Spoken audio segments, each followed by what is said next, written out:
And our feather runner and our drummer is already ready. Hi, Chica.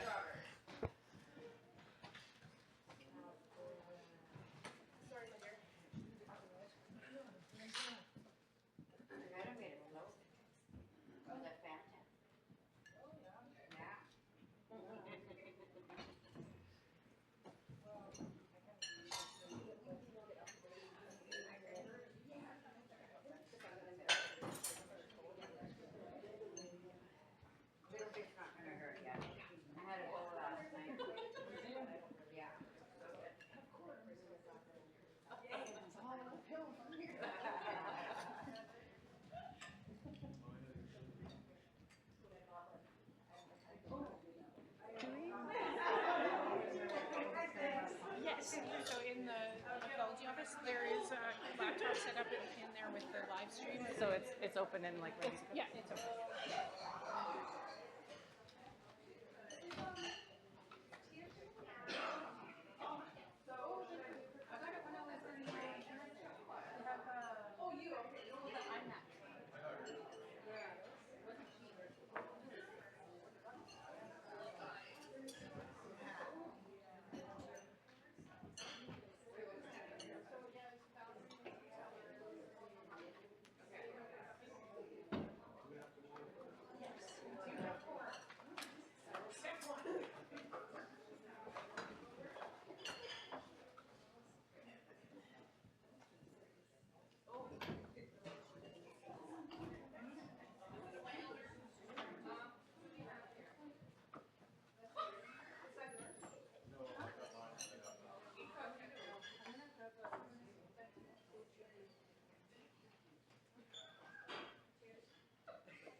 Good evening, everyone. Welcome to all the legislators, TWASN members, staff, and guests. Hope everybody's had a good weekend and ready to tackle our important evening tonight.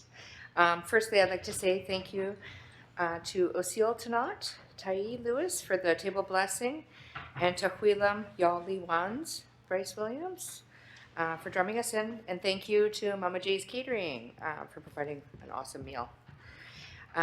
This evening marks our 6th meeting of the spring 2024 session. With every session, we have a lot of important matters to discuss, and I'm looking forward to everybody's input. But before we proceed, on today's agenda, I'd like to invite our elder, Questania, Ruth Adams, to open our meeting with a prayer.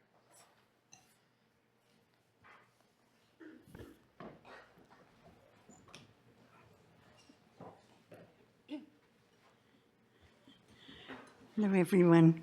Glad to be here again tonight. In the name of the Father, the Son, Holy Spirit, Amen. Dear Creator, thank you for this beautiful day. Nice cold weather, but beautiful. And thank you for all of the legislators here tonight and our chief. Our hands go up to our chief for being here after having your operation. And bless all of the staff for doing the work that's on the table, and bless all of our chief and executive and the legislators for listening to all of the members that are in all of the committees. Bless the committees too for doing the work for all of the people that don't have time to attend. That we're a pretty good nation. Everybody is working, and the ones that aren't working are healing. So, dear Creator, we thank you for this beautiful nation that takes care of each and every one of their members, and they don't judge, that they need the healing. They need the healing, and it's up to all of us to help them and not judge them, Creator.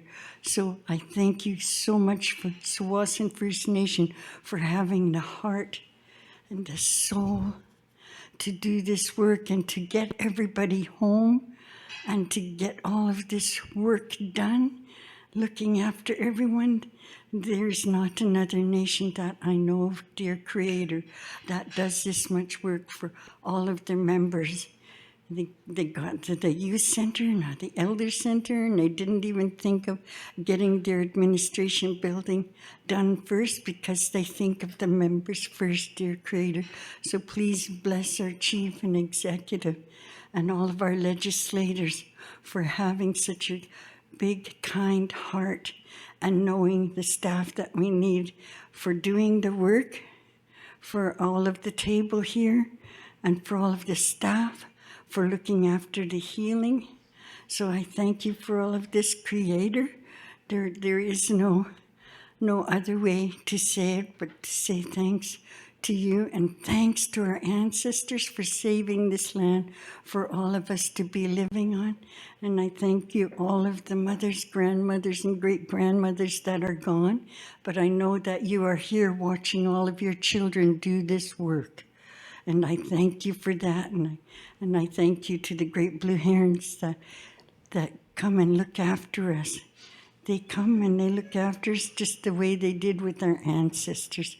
So thank you for the blessing of the birds that live with us and everything that lives with us. Thank you, Creator, for this blessed table with all of these legislators.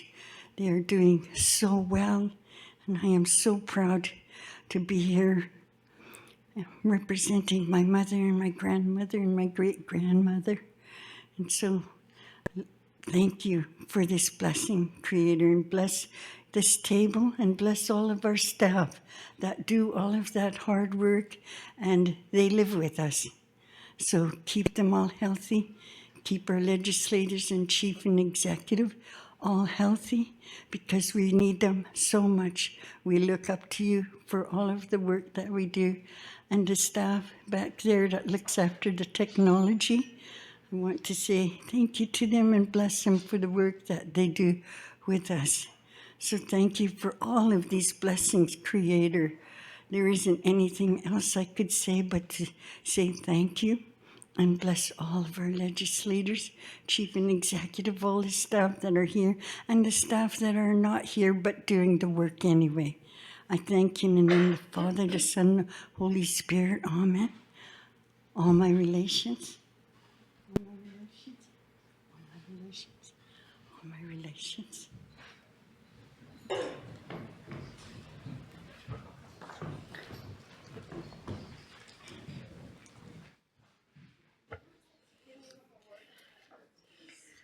Thank you for your words, Kristania.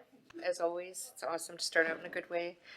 I'd like to extend a warm welcome to our feather runner tonight, Ryder Slade. Welcome. It's good to see you again.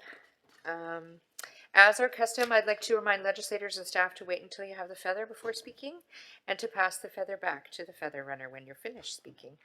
And finally, before we get into our agenda, just a reminder to turn your cell phones on silent, minus. And yeah, so as you may have noticed, we have a few joining remotely tonight. Squeakquel Chumquat, Valerie Cross, is joining us on Zoom this evening. She's recovering from illness and does not want to get anyone sick. And Heichka, thank you for asking me to step in your place. It's an honor. And also we have legislator Laqulia, Tia Williams, as well, online. So we have a lot to get through due to the power outage last Tuesday, and then missing last Thursday as well. We'll be proceeding with a combined agenda from last week's items. Our legislature has previously attended workshops for the budget schedule, so I'm hoping that we can do our best and have our questions ready for our presenters, and also hoping we can get through our agenda items tonight. However, I respect that we all have families and times with loved ones. That's important. If we do not finish our agenda items, I'm hoping that we can do with this approximately around 8:30 tonight. And before we get an overview of our agenda, I'd like to invite our General Counsel, Mary Childs, for a quick update on legislative rules and procedures. Heichka.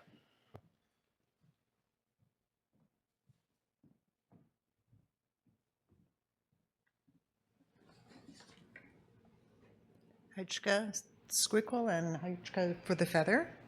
I just wanted, before starting, to very briefly remind everybody here about the rules that apply to quorum for the legislature, in case anybody has any questions about why legislators couldn't proceed on Thursday because of lack of quorum, and some proposals that EC is considering to try and address the issue.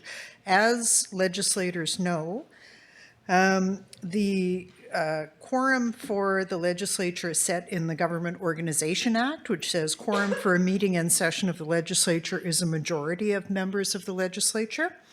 And that act also gives the legislature the authority to make its own rules and rules of procedure. So that's why we have the Legislative Assembly Rules and Procedures Manual.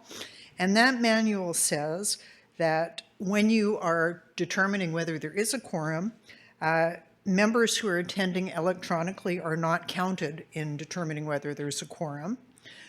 They do have a right to vote and participate, but they're not counted for quorum purposes. And the manual also says that a majority of legislators for any meeting must attend the meeting in person.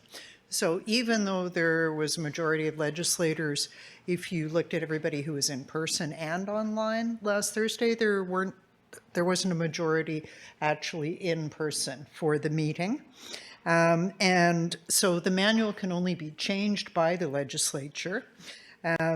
But when the manual was established in 2016, of course, technology didn't permit remote participation in the way that it does now. So Executive Council today directed staff to work on putting together a resolution for legislature to consider in a later meeting to look at whether it's appropriate to modify the manual so that legislators who are attending remotely can be counted for quorum purposes.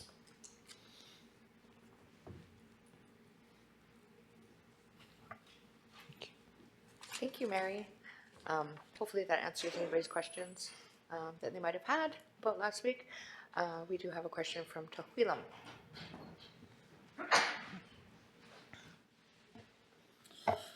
Hi, Chair Mary, for the report on rules and procedures and the quorum update and how we're going to figure that out. But just more of a statement saying apologies for being away last meeting, but I had my brother's 9th birthday to go to, so it was, he's a leap year baby.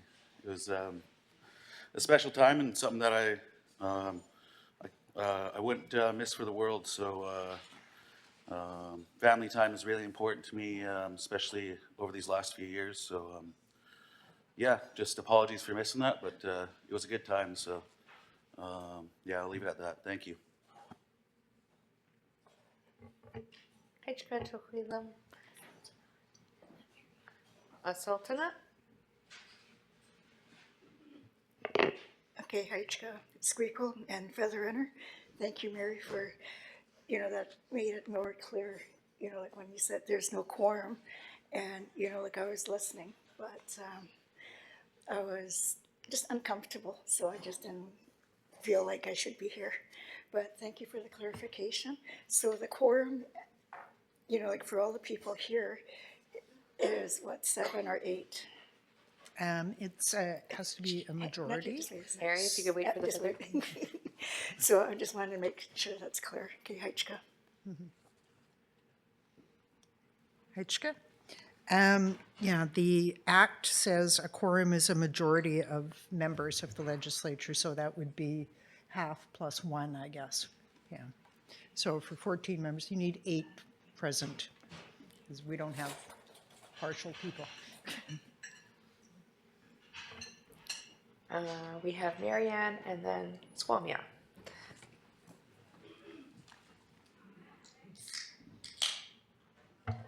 Hajka Squeakle Sam and Hajka Rider for the Feather. Just a quick question. I know during the pandemic, there was the need, obviously, to have virtual meetings. I'm just wondering why it wasn't looked at to review then. Hajka.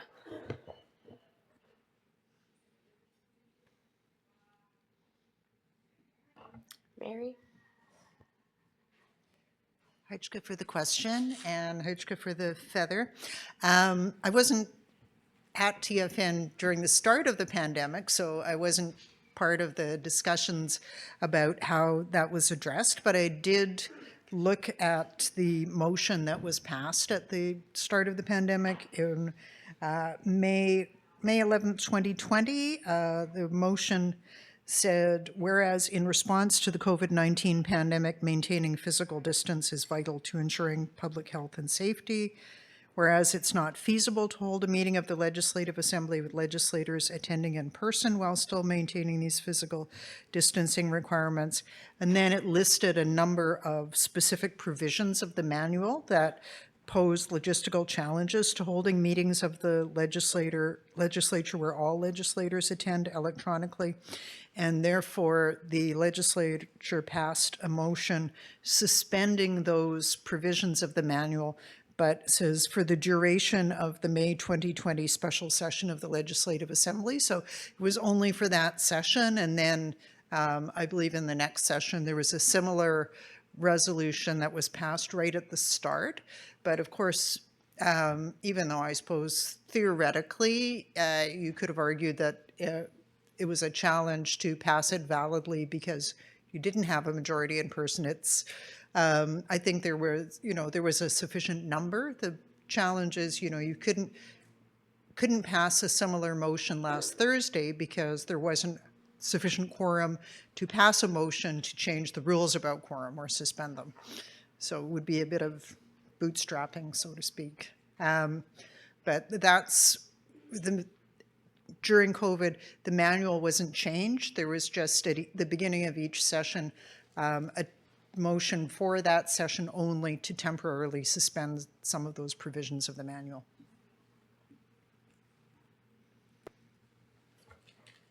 Squamia?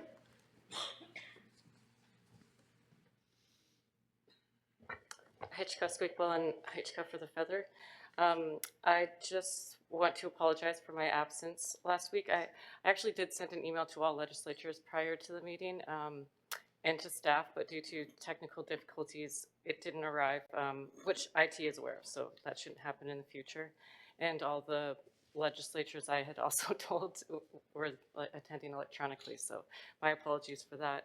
And I'm really looking forward to Executive Council bringing this back to the table so that we can review it again and consider how we want to proceed with the electronic quorum. Thank you. HCA legislators. We do have one question from Chumquat asking if Squeakquel is Squeakquel not counted in the quorum? Mary? Hitchka. As far as I know, the Squeakquel is counted in the quorum. The Government Organization Act doesn't mention the Squeakquel specifically in the rule about quorum, but says legislators, and that the Squeakquel is a legislator. The policy or the Rules and Procedures Manual actually does have a definition of quorum, and it says a majority of the members of the legislature, including the Squeakquel. Thanks, Mary. Just a clarification, Squeakquel can't vote though, but does count as a quorum? Oddly, I think the Government Organization Act says that the Squeakquel can vote and has the same vote as any other legislator, but the manual says the Squeakquel normally only votes to break a tie. Thank you, Mary. Lots of clarification. I think it's really good just to have this quick discussion and appreciate Executive Council looking at that, because that's the only way that our legislature can grow is by having these experiences. So I appreciate that. Hitchka, Mary. And legislators. Okay, so for tonight's agenda, we'll start with a report from our Leasehold Residents Advisory Committee on Bill 001-2024, and then we'll have a second reading of Schedule 1, Finance and Administration. Next, we'll have a second reading of Schedule 2, Policy and Government Services. Then we'll have a second reading of Schedule 4, Member Policy and Government. This will be followed by a report from Advisory Council on Bill 002-2024, the 2024 Land Amendment Act. Lastly, if there's time, we'll have the second reading of Bill 002-2024, the 2024 Land Amendment Act.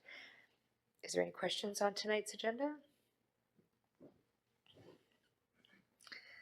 Okay. So first on the agenda is a report from our Leasehold Residents Advisory Committee on Bill 001-2024. I'd like to invite our Director of Finance and Corporate Services, Mark DeMello, to present. Hitchka. Hitchka Squeakquel CM. Thank you, Ryder for the Feather. Legislators, I am going to present the Leasehold Residents Advisory Committee report for your consideration in when you're deliberating Bill 001-2024, the 2024-2025 Appropriations Act. On February 28th, from 6 to 8 p.m., the Leasehold Residents Advisory Committee met to discuss Bill 001-2024. LRAC was provided with electronic copies of the PowerPoint presentation on the budget and a copy of the bill in advance of the meeting. There were 7 leasehold residents present at the meeting, and staff gave them a summarized presentation, a version of the presentation, and we had a good chance to go through questions and listen to their input. The Leasehold Residents Advisory Committee submits the following for consideration. Pretty much all of their comments relate to Schedule 5 capital. So for some of the new projects, leasehold residents expressed support for the legal survey off the top of the bluff at the NWHS leased area. The LREC representative from Stehaken stated that leasehold residents have experienced difficulties in identifying property lines, and so that will be a useful project for them too. There was also very positive feedback regarding the Blue Heron median improvements. From some of the Carry Forward projects, leasehold residents voiced their support for the 41B street rebuild. They expressed some concern that the current condition of the road, especially given the number of potholes, and so encouraging that be ready for repair.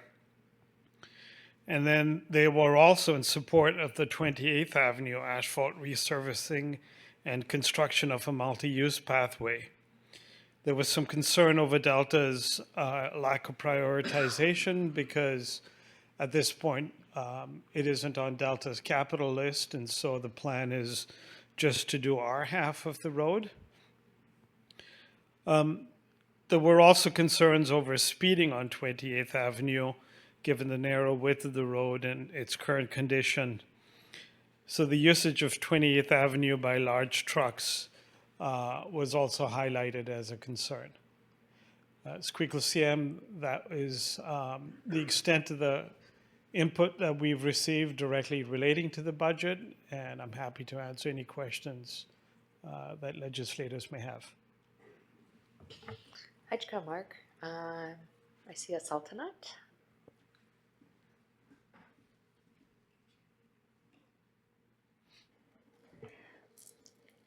Thank you, Squeakle. Thank you, Feather Runner, and thank you, Mark. I'm gonna get cheeky, but I won't. But, you know, I'm glad that other people are concerned about the speeding. You know, like, I've heard that a few times around the table, and for the settlers to be concerned, I think, you know, are we gonna do something about it? But I guess my question is there a follow-up meeting with the leaseholders to say what was done here, or is that it till the fall session for the leaseholders? Okay, does it make sense? Okay, Hajka. Mark? Hi, Squeakle CM. Thank you for the question, Legislator Sultanate. We actually provide the leaseholders with a copy of the input that's provided to the legislature. I will be meeting with them again in April as part of TFN's property tax rate setting process. So there'll be a chance at that point to update them that their concerns were listened to, taken into account. Everything was in support. So once approval is done, they will hear about that too. Hajka Squeakle CM. Hajka, Mark. Do we have any more questions from legislators?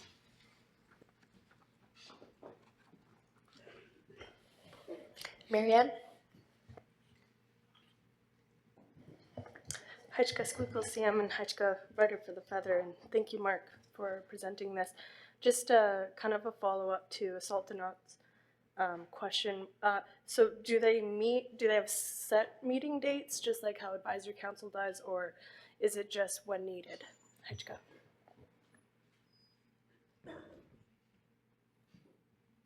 Mark? Hajka Squeakle CM. Thank you, Ryder. And thank you, Legislator Marianne, for your question. The Leasehold Residents Advisory Committee meets 4 times a year, so we meet quarterly. There's a couple that are fairly close together because of budget review and property tax review. And then there's one in, I believe, late summer and then early mid-fall. So yeah, 4 times. Hajka, Mark. If there's no more questions from legislators, thank you for your presentation. And thank you to the Leasehold Residents Advisory Committee for your thoughts. Your perspective is appreciated. It's good to hear. Moving on to our next item, second reading of Schedule 1, the Finance and Administration Schedule of Bill 001. Oh.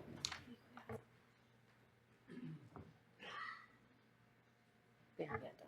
Apologies. Paliquia, did you have a question or? Okay.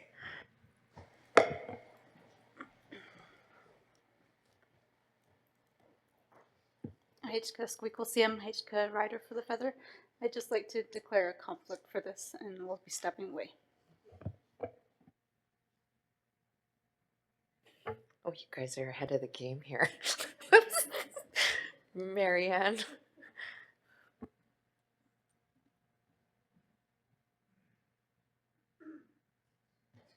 Hka, yes, we are ahead of the game. I'd also like to recuse myself. Hka legislators for that. Hka. Okay, as a reminder, the second reading is the time for debating of the substance and merit of Schedules 1, 2, and 7 tonight. It's the time to ask questions if you have and to share your thoughts on the schedule content. Schedule 1 covers several departments, including our executive governance and administration, finance, in-house, legal, and IT. I'd like to call on our directors and managers responsible for these departments. Mark DeMello, Director of Finance, Brad Smedella, Manager of IT, and finally Mary Childs, General Counsel. Mary will be presenting on behalf of David Desmareau for HR as well as for legal services. Multiple hats, Mary. Okay. So go. Mark. Hka Squeakle CM. Thank you for the opportunity to present on Schedule 1. As Squeakle mentioned, legislators, this schedule covers administration and executive governance, which I will present, IT, which Brad will present, human resources, and in-house legal, which Mary will present, and finance. The budget for this entire schedule is up 7.5%. The real changes here are primarily in IT and in-house legal, so those will be covered in a little bit more detail by them. But the first two departments, executive governance and administration, really are very closely linked. Just as an aside, Squeakle CM, I think that in future years we'll probably combine these two together because it's very hard to keep separating what's in one department from another because they're so interlinked. But the Office of this Chief Administrative Officer and the front desk reception are part of this group, along with support for executive counsel and support to the chief. The administration department provides support to everyone in the administration building. And in this department, really the only change in the budget is the cost of living allowance and any salary adjustments that came out of last year's review of salaries, and then one staff member who's been reallocated from executive governance. The executive governance section is costs of executive counsel and the office of the CAO.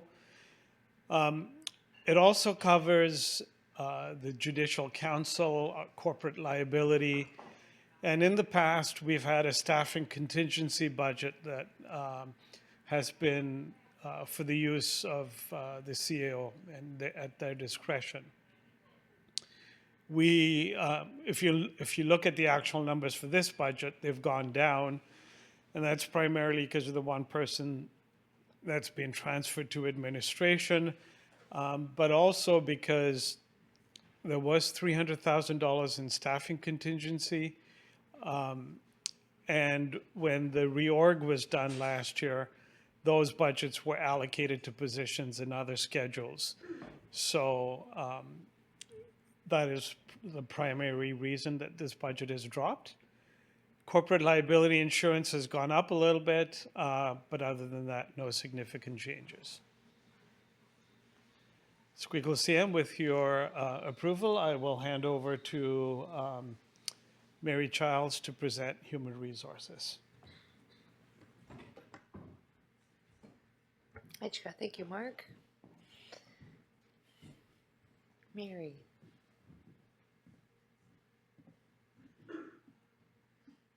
Hitchka?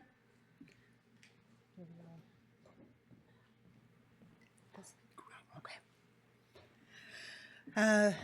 Good evening, legislators. I am here in the place of David Desromo, the Human Resources Manager, who's unable to be here this evening. So I am presenting the HR budget portion of the budget in his place, and it's fairly brief. The HR department deals with a number of matters for all TFN employees: recruitment and retention at one end, employee safety, payroll and benefits, making sure everyone gets paid, and also management and employee support, so assisting managers and staff with their HR questions.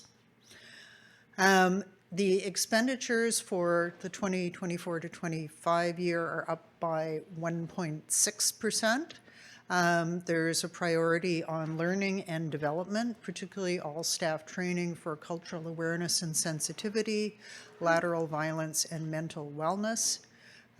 There's a reduction in the budget for occupational health and safety, but as you can see, the total is pretty much very slightly increased from the previous year, but hardly any increase at all. The department, as noted, provides HR support for all of employees. You saw on that graph a chart showing you all the various work that the HR department does. There are 3 full-time staff in the department, and they take care of all of these various aspects. You can see the expenditure broken down, mostly on recruitment and staffing, a little bit on learning and development, it's more on recognition and retention of staff, and then about 40,000 on occupational health and safety.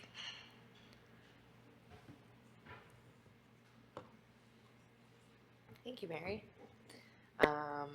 You're presenting for IT as well? Oh, no, Brad. I'm sorry. My apologies. So quiet sitting over there. Aichka.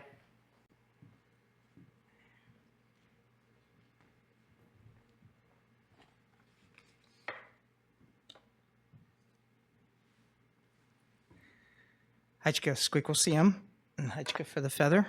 It's my pleasure, legislators, to present the information technology budget. The TFN department, IT department, is composed of 3 key areas. We have desk side, network and server management, and organizational productivity. A little bit of explanation on what we do. Provide a lot of the technology services, solutions for the government. This includes operation and administration in these 3 key areas: desk side, which is deployment of hardware and software; service delivery, which includes help desk and being able to service problems that come in. And that's all sorts of devices: laptops, desktops, cell phones, tablets, printers, applications, quite a map. And then we have our other side of the coin where we do our network and server management. That's all that back-end equipment we have tucked away in various rooms and buildings that are across TFN lands. That's the infrastructure maintenance and support we do. Multiple sites, which we have, and we also support any of the remote staff that work from home. We also, in that component, deal with business continuity, which is our offsite backup and recovery, and our data that goes off-site for any disaster situations that may occur. The third pillar there, the organizational productivity, is most of the applications, and that's dealing with a lot of the departments across TFN. We have the finance team, which deals with an application called VADM. We have Tempest, which is in our tax and utilities, lands department. We have member services and HSS that deal with AIS. Engineering is ArcGIS is one component. One program, HR and payroll, that's Clarity. The big one there is Microsoft 365 that touches the whole organization. It's got lots of tentacles into lots of office productivity in there. Information security is also part of our mandate, and telecommunications. Now in 2024, 2025, as Mark has mentioned, we have an increase of 15%. Most of that is going to be included, as I'll go through in this slide and show you in a little bit more detail. We have 39,000 allocated with new equipment, and this is to facilitate staff growth. And of course, we continue with our life cycle management of replacement of old computers, hardware, and we are also accounting for organizational structural changes that could be implemented in this next budget cycle. We also have $45K set aside in networking and servers. That's that infrastructure piece I talked about. Legislators, we have a replacement of aging servers, which have already reached pretty much end of life this next year. So it's a lot of equipment to replace, bit of cost there. We're reaching 7+ years old on that equipment. And then the big piece is our security software licensing. That's $132K. That's the biggest chunk. And that goes to really improving our security posture. We have some software in there that will be very helpful in protecting our organization from outside bad actors. We also have inside that component are some enhancements for remote or machines that aren't connected to our network at all times, and we have to protect those with updates. So we have some challenges there across, and the software that we are wanting to procure here will help achieve that goal. And we also have software increases from vendors, Microsoft and Adobe, in particular, the bigger ones, and they've upped their costs for that software, which really touches the whole organization. And in detail on some of that, which I explained in that last slide, was the procurement for the staff projections. And our life cycle is 3+ years old on units, so we do a third of that environment every year. As far as our hardware servers, again, reaching end of life. Software subscriptions continue to increase with our major vendors, Microsoft and Adobe. But they do bring a great deal of business value and productivity to the whole organization. And that's up on an average of 10 to 30% this year. And then our security enhancements, which are mentioned, excuse me, patch management, which is in particular the Intune suite that we're wanting to acquire. And part of that enhancement will also go into securing our corporate Wi-Fi networks, which are in need of, we've identified a gap in there, and we want to be able to plug that gap with strengthening that perimeter. And with Squeakle's permission, I'll pass the feather on. Thank you. Mark.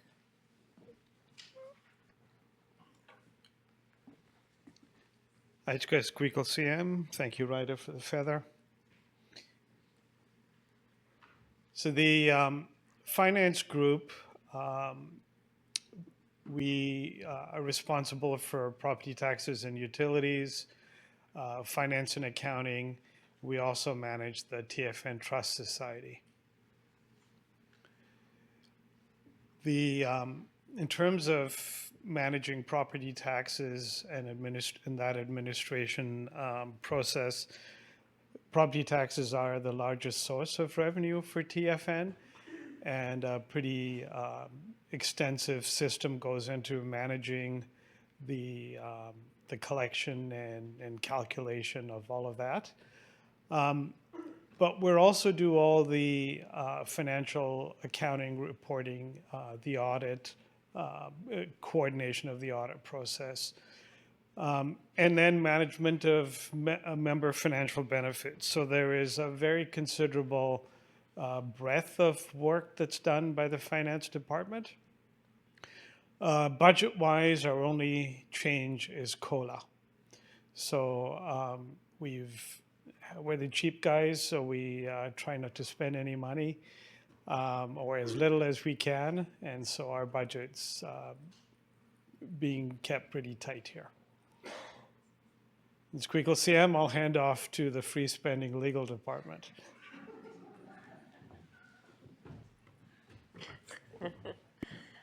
Thank you, Mark. Mary?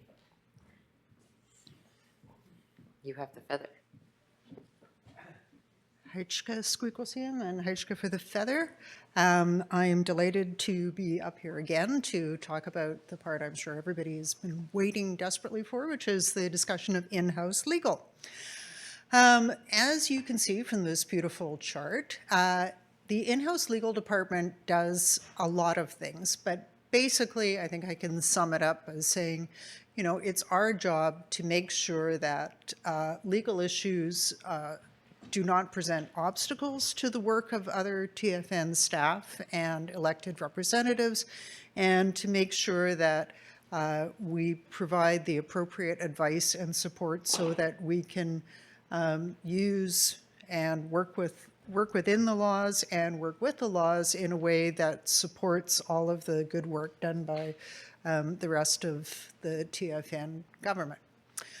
So sometimes that's dealing with HR law, employment law issues. Sometimes it's providing support to policy and intergovernmental affairs. Sometimes it's working with lands on planning or zoning issues or property transfer issues. Sometimes it's helping economic development with business contracts and joint ventures and other things. So pretty much anything that you can think of that a government does involves law of some kind. And so our work touches on all of the other departments in the Tsawwassen government. We also coordinate external legal counsel. In the time that I've been here, since the summer of 2020, we have increased the number of in-house lawyers from the equivalent of 1.6 lawyers to 2.8. And as you will have seen in the charts earlier, our expenditure hasn't gone up significantly. And in fact, for the last couple of years, we've come in under budget consistently. So even though we have more lawyers working within TFN, we are spending less and less on external lawyers who are a lot more expensive. If we go and talk to an external lawyer, it's going to cost us $300 to $500 an hour, and as you will know from looking at the budget, we don't get paid $300 to $500 an hour by TFN. So the more you have in-house legal support, the less you have to spend on external legal counsel, although we still need them for areas of support where it just doesn't make sense for us to have that specialized assistance. So we go outside for litigation, for things like intellectual property, say patents and trademarks work, all of the things that where we need particular specialized expertise. So the budget includes an amount of $100,000 for new contract management software. It's in the legal budget, but again, it's intended to support all TFN departments to make it easier for us to generate contracts, to keep track of them, to have a consistent system across departments. It makes it easier for us to make sure we're fulfilling our obligations and keeping track of our benefits under those contracts. And the only real change in the budget from the previous year is the cost of living allowance increase.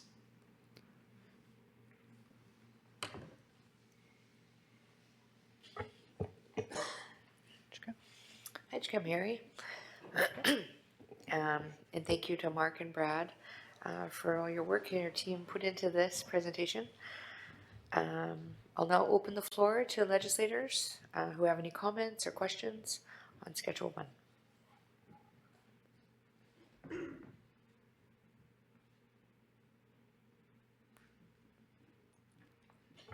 Sultanat. Aichka, Squeakle, and Featherrenner, and all the staff. I got a bunch of questions, but one at a time.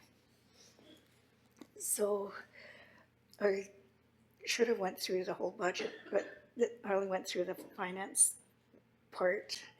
And can you explain what the gaming revenue sharing is? I just want clarity on that, please. Okay, one question, thanks. Mark? Ajka Squeakle CM, thank you, Ryder for the feather and Legislator Sultanat for your question. We so rarely get asked about revenues. The gaming revenue sharing is money that is provided through the BC Lottery Corporation to the province of BC, and then they in turn share it with First Nations and municipalities, and it is available for us to provide services to our members. So it funds the member side of the budget. It's close to $400,000, I believe. So it's a pretty good addition to our revenue base. Hachka Squeakle CM. Mark?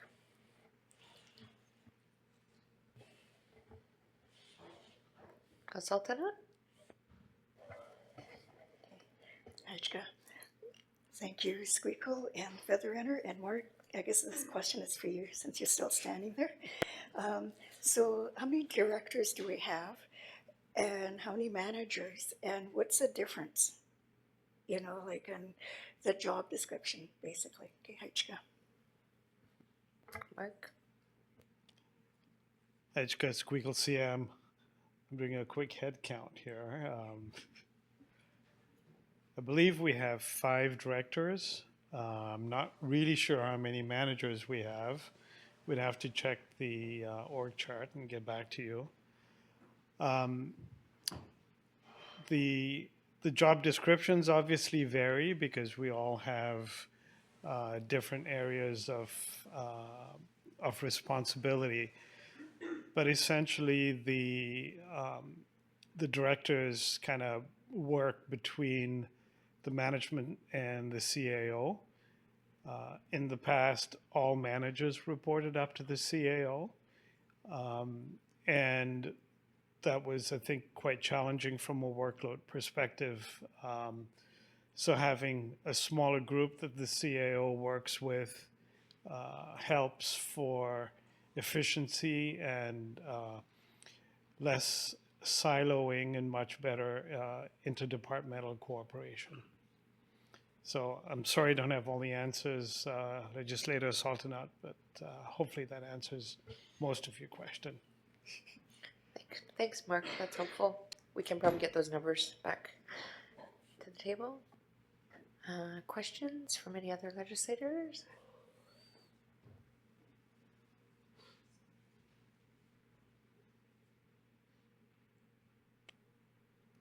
Sultanat, did you have another one? Okay, Aichka, this is for Mary. Thank you, Squeakle and Featherrenner. I guess my question is, do you do contracts for all the artists and all the contractors that, I don't know, I was told today that there was a legal document that had to be signed or given to the department before they could start the work on their project. So is that a given thing now? You know, like we all have to sign legal documents? And does it cost more when you do it this way? Okay, Aichka. Mary.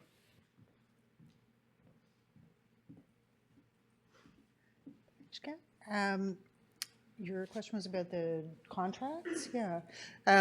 We have standard form contracts that we have for contractors, and for some of them, we have external, like construction type contracts, but we review every contract before TFN signs it. Can you refresh the rest of your question? Thank you, Sultanat. You want clarity on my question? Yes. Okay, so I'm going to use myself as an example. You know, like to do a project for the nation, I have to sign a contract, an artist contract, and do all this other stuff. And sometimes it takes a long time for the contract to get to A to B to me, you know, so is there a quicker response for that? Or, you know, I guess I'm just wondering, you know, because that's the first time I've ever really had to do this, you know, it's an in-depth contract, you know, so does that make any more sense? Heichka, we try to review contracts quickly, ideally within, you know, a couple of days of getting them. We now have a central mailbox for the legal department where once we get the contracts, it's up to normally somebody within the particular department uses the template and fills in the specific information about the name of the contractor, the services being provided, and the payment. And then they send it to us for review and editing. We try to turn it around pretty quickly, usually within a few days, and send it back. Sometimes there's a bit of back and forth, but our aim is to try to do this quickly and efficiently. But, you know, there's no one-size-fits-all answer. Some of the contracts are very long and complicated, and some of them are very simple and straightforward and quick. So, you know, if we've got a complicated construction agreement, it can take a long time for somebody to do it. If it's a short one, of our standard form, it shouldn't take long at all. Thank you, Mary. Do we have any more questions from legislators?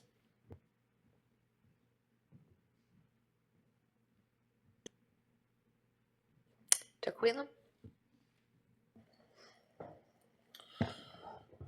Heichka, Rider for the Feather, Heichka, Squaquil. Heichka to all the staff for their presentations.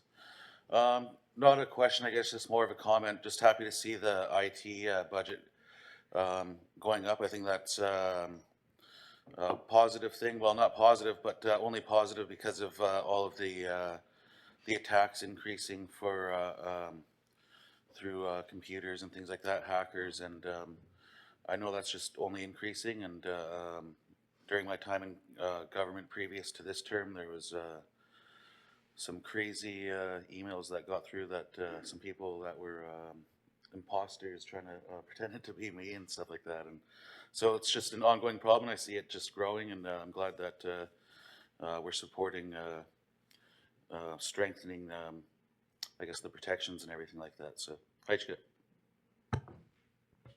Heichka Tequila. We have a question online from Luquolia.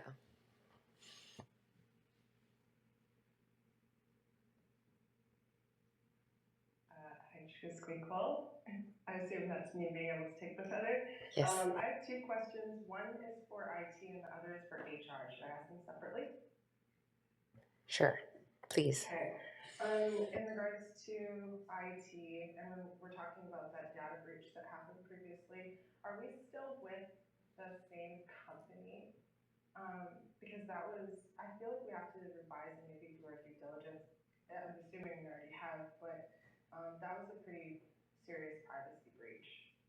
I guess it's more of a comment. And then my question for HR is surrounding the cultural awareness and sensitivity training. When I've been employed by other Indigenous organizations, generally we have to take, it's about a 2-week time period to go over the full history of the organization.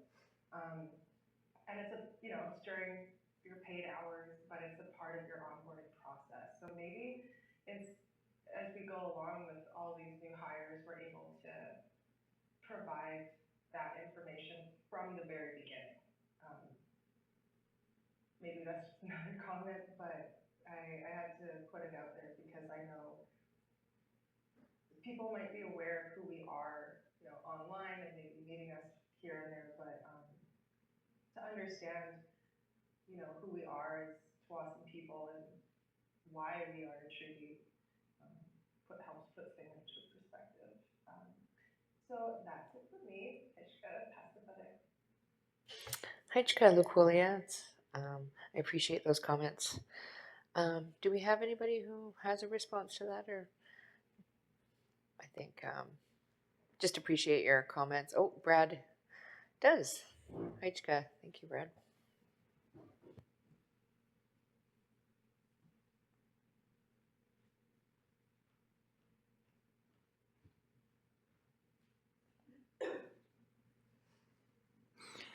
Hajka Squeakle CM, and Hajka for the question, Hajka for the feather. In regards to the question regarding the data breach from Legislator Lukolia, what I could remember, without going into any confidential information, from what I can gather, the company we used at that time is definitely not the same one we're using today. So today we have improved that defenses quite greatly. That's helpful. Thank you so much, Brad.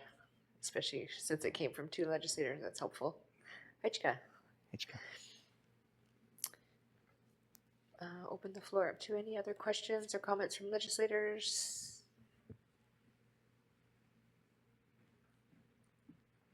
Stuck to it.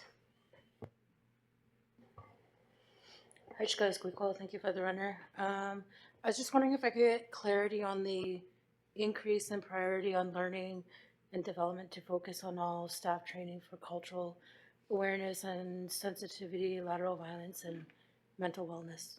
Hajka.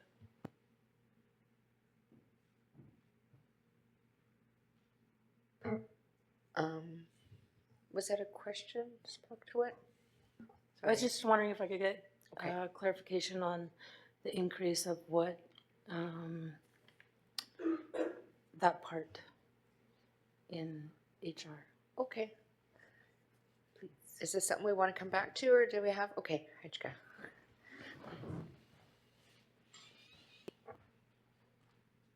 Quintiltonat. Good evening, everyone. Just a quick response. I know that HR has been trying to do some cultural training. I think we've had a couple sessions.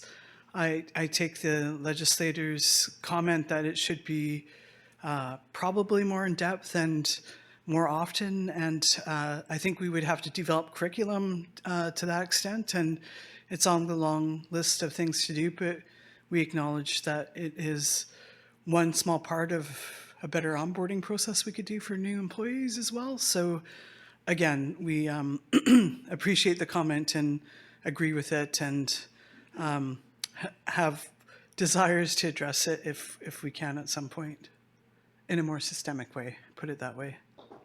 Does that answer your, yes? Gotcha. Okay, one last round for anybody who has questions. Assaltanat. Hajka Squeakle and Feather Runner, and thanks for the staff and for being patient with me. Two things with human resources. Jen, how many of the staff have actual first aid training, you know, within the 150 plus staff who is qualified to do first aid? And then this is just off the cuff there for the Christmas dinners, you know, like for the staff, you know, like I'm just curious, how much does it cost per person? That's including the food and the venue. Okay, Hajka.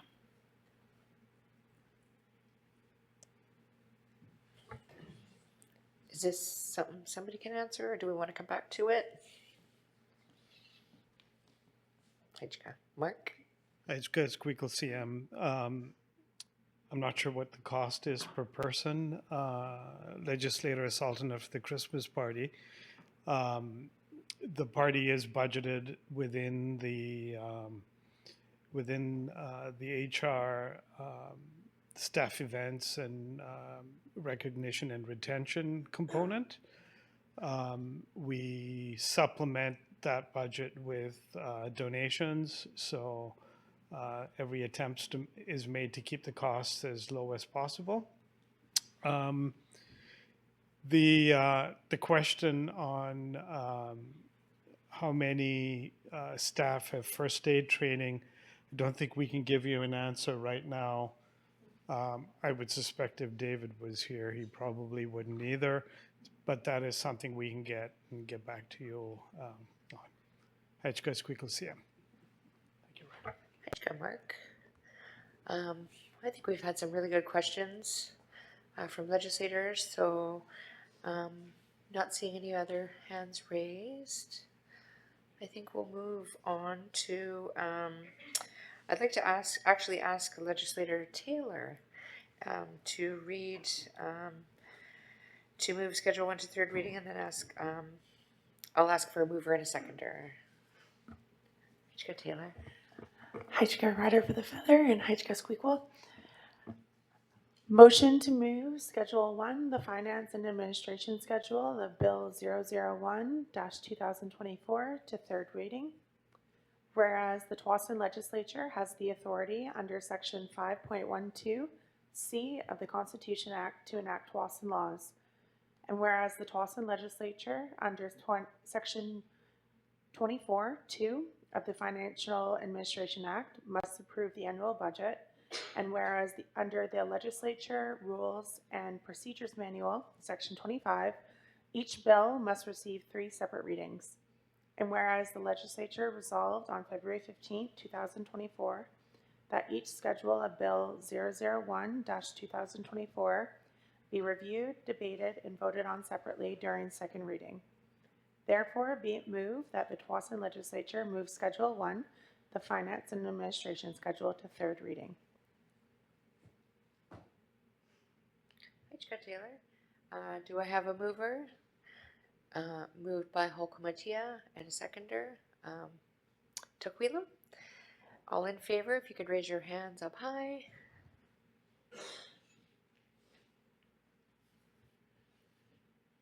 And online, Hechka legislators, and online. Can we get Chumquat to verbally confirm? I approve. Hechka, and to Luquolia. In favor. Hechka. And, okay. Motion carried. Hechka legislators for that. And we're just going to roll right into Schedule 2, Policy and Government Services, Schedule Bill 001-2024. Do we have any legislators that need to declare conflict? Do we have any? Oh, good. Okay, we don't have any.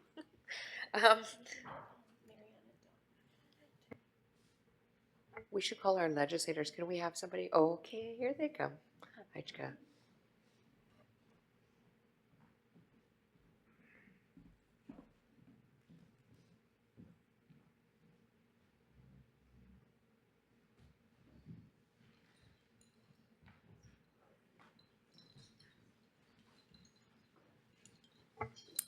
Okay. So I'd like to call upon Twyla Smith, Manager of Policy and Intergovernmental Affairs, and Jen Jansen, Manager of Government Services, to present Schedule 2. Hechka. Hechka Squeakle and Hechka to the Feather Runner. See if I can figure this out. Great. Really a pleasure to be with you tonight. The one upside for me of the canceled meetings last week is that I get to be here and present this schedule, as Councillor Baker and I were in Ottawa last week. So I'm presenting on the blue section of what you see on the chart there. And really what that shows is a growth in the budget over the last couple years. And then let's look at the next slide. It shows the numbers. So the PIGA budget this year is 1.3 million, which is a 33% increase from last year. And as we'll see, 2/3 of that increase is actually fully funded by the province of BC. And actually, just while I mention it, because Jen won't get a chance to speak to this slide, the government services budget has also increased by 51% this year.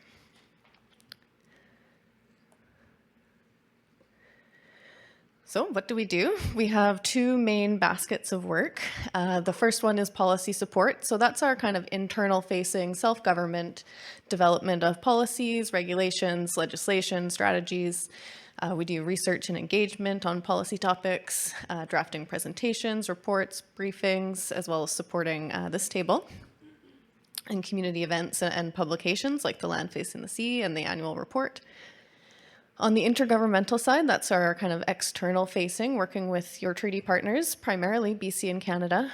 And we negotiate fiscal and other arrangements.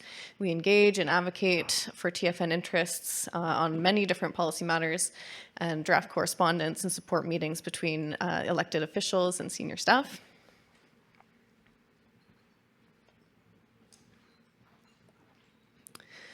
As you'll see from this chart, the only part of our budget that is changing this year is the core, and the core is really our people.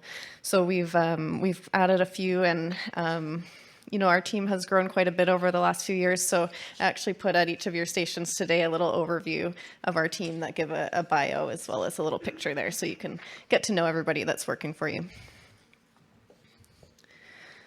So the policy support and due diligence, that's if we need external support on any policy matters. So that would usually be something very technical that we just don't have the subject matter expertise.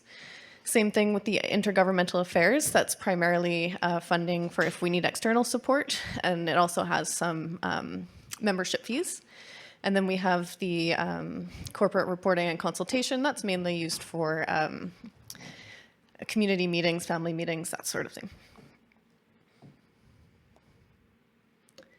So the revenue this year is $260K higher than last year, and that's due to the provincial capacity funding that we've received. So that's 4-year funding, $260 per year over the next 4 years. The changes in costs are, as I mentioned, only in the core, and that is the $340K higher than last year. So we've used the $260K from the province to hire 2 new positions. And it's also, the rest is made up by the COLA and compensation review. I think that's it for me, but I did just want to mention I did some quick counting back there, and there are currently, we believe, 20 managers, 5 directors, and a good rule of thumb is to have 6 to 8 people reporting into a manager or director. Haichka. And Squeakle, if it's all right with you, I'll pass the feather over to Jen. Haichka, Twyla. Jen.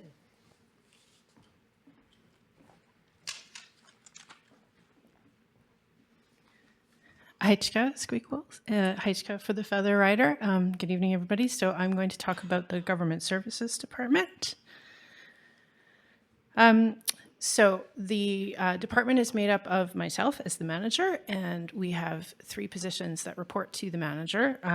So the focus of my role is mainly on information management and on elected government support, which includes coordinating activities and events for other departments, and then also working closely with the policy team on things like engaging with members on consultation sessions and planning for things like the annual report and the budget and the strategic plan.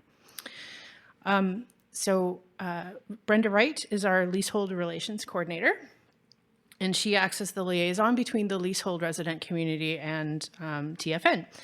She works really closely with the lands department to respond to a really wide variety of questions and concerns that the leasehold residents have.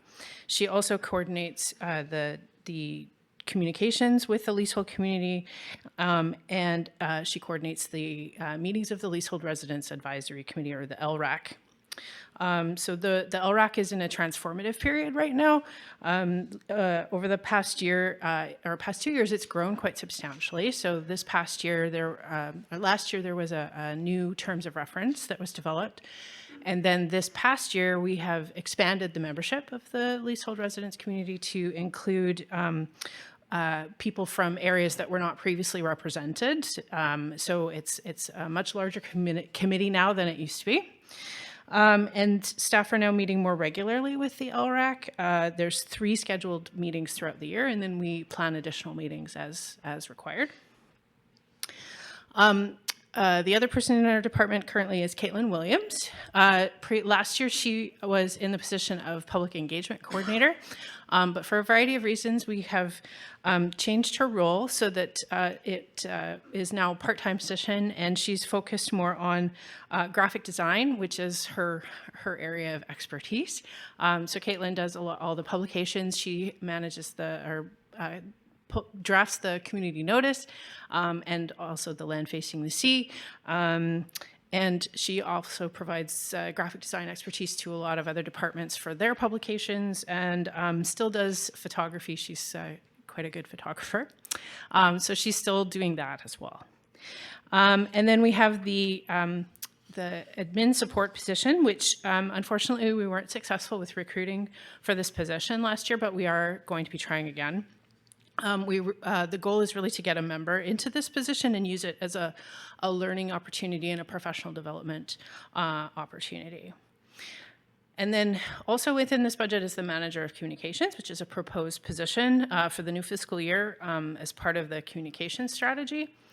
In the past, we had a communications coordinator role, but we're anticipating that with Caitlin as the graphic designer being able to manage the community notice and other publications in her role, that we can bring in somebody who can focus more on strategy and engagement as the organizational structure evolves, and can take on more of a management role, because they won't have to manage the day-to-day stuff with the community notice and other publications. So some of the things that we accomplished last year for the legislature, we had the fall 2023 and spring 2024 sessions that were budgeted for. We had some visiting delegations from a number of areas, including Metlakatla, Comox, the Gwich'in delegation, and the group of elders from Temec who really very much enjoyed their visit to the Longhouse. We started a project to transition to SharePoint Online. So that includes the development of a new staff intranet, which is very close to being completed, and then 2 pilot departments, so one being the Government Services Department and the other one being the Policy Department, and they are in the throes of their transition right now in Government Services. Once the legislative session has come to an end, we will be making the final steps towards transitioning our department to that platform. As mentioned, we expanded the Leasehold Residents Advisory Committee. We also had a project to develop a communication strategy, and that strategy is going to be due to be presented to the Executive Council next week. And then the events function moved to a new department under Member Services, so you'll see that reflected in the budget. So as mentioned, the budget is up 51%, so from just under $1 million to just over $1.5 million. And the bulk of that increase is in the COLA, in the core, which is COLA, and then the new staff position, which is the manager of communications. And then the other major increase is a $250,000 amount to continue the implementation of SharePoint Online, and this is an increase of $175,000 over last year. So we had $75,000 budgeted last year. This year we have $250,000 budgeted. There's also an increase of $71,000 for legislature events. So that reflects the cost to shift the video production and live streaming of the legislature from staff. Myself and the IT team did what we could with managing the live streaming portion of this event, but it got to a point where we in order to improve, we could not internally improve it any beyond what it was. And so in order to take the next step and make improvements, we had to hire professional people to manage the live stream. So you'll see our folks over here and the equipment that you see in front of you. So that comes at an increased cost. So that's what that cost is. And there's also, so there's $100,000 in reporting.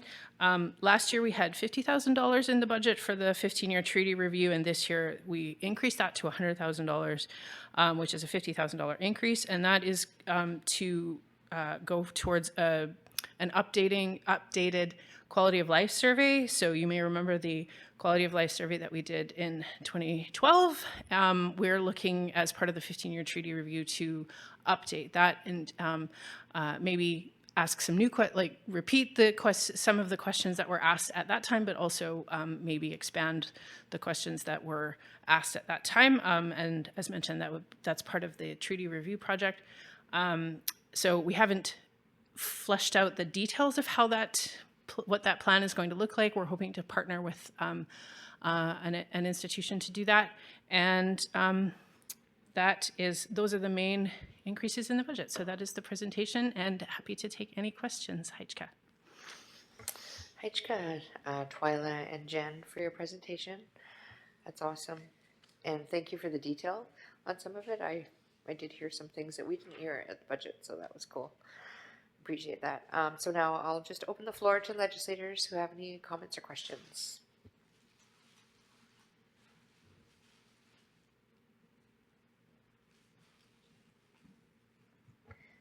Legislator Taylor. Heichka Ryder and Heichka Squeakle and Heichka to Twyla and Jen for their presentation. I don't have any questions, just a comment. Really great to see the policy team grow, and I had a chance to meet some of our new employees on the affirmation ceremony, and I'm just really impressed with the respect and background that they come with. So really looking forward to get to know them even more. And Jen, I really liked your comment about a mentorship program possibly for that role. That's what I've been kind of talking about is, putting members in the role to learn on the job if that's the case. So I really, really am looking forward to that. And if any members are listening, I hope that they apply because I know it's a needed position. So Heichka, and thank you for the presentation. Heichka Taylor. I also thought it was very cool to have that at our seats.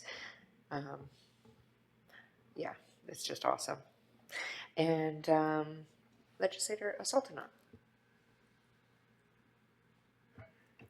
Heichka Squeakle and Featherrenner and ladies, excellent presentation.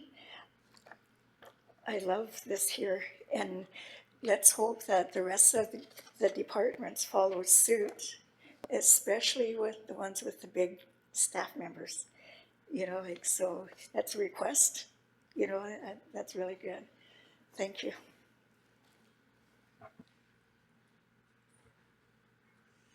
Heichka Sultanat. Any other questions from legislators?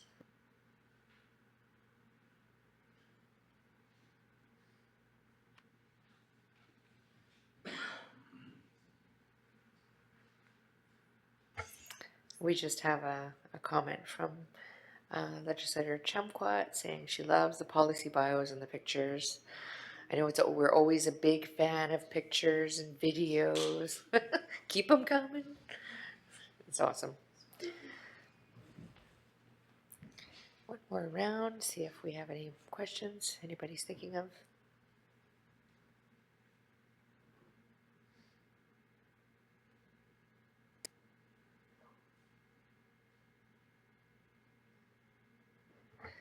Okay. Seeing none, thank you again, Twyla and Jen, for your presentations. That's awesome. And thank you to legislators for your input and questions. I will now ask for Legislator Swamia to read the motion to move Schedule 2 to third reading, and then I'll ask for a mover and a seconder, please. Heichka. Heichka Squeakle and Heichka Rider for the Feather. Motion to move Schedule 2, the Policy and Government Services Schedule of Bill 001, 2024 to third reading. Whereas the Tsawwassen Legislature has authority under Section 5.12C of the Constitution Act to enact Tsawwassen laws, and whereas the legislature under Section 24.2 of the Financial Administration Act must approve the annual budget, and whereas under Legislature Rule and Procedures Manual, Section 25, each bill must receive 3 separate readings, and whereas the legislature resolved on February 15th, 2024 that each schedule of Bill 001, 2024 be reviewed, debated, and voted on separately during second reading. Therefore, be it moved that the Tsawwassen Legislature move Schedule 2, the Policy and Government Services Schedule to third reading. Heichka Squamia. Do I have a mover and a seconder? Moved by Legislator Marianne, seconded by Legislator Taylor. All in favor? If you could raise your hands up high. Heichka, and I'll ask for a Chumquat. In favor? Heichka, and Lucolia. In favor. Heichka. All legislators, the motion is carried. Thank you, everybody.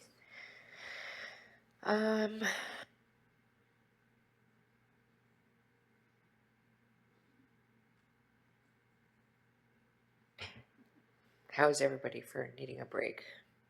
Do I have nods or no? I have a few nods for a break, so I think we'll take a 10-minute break now. We're plowing through pretty good, so this is awesome. So we'll take 10 minutes. Heichka.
Okay, thank you, everybody.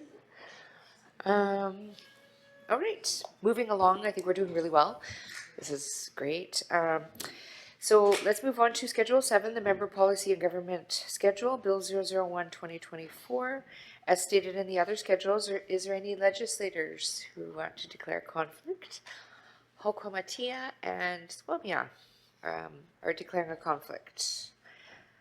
Okay, once again, we have several presenters. I'd like to invite Sheila Williams, Manager of Treaty Rights and Title, Jen Jansen, you're up again, Manager of Government Services, Crystal Ann Gurniak, Director of Member Services, and Mary Childs, General Counsel, for your presentations.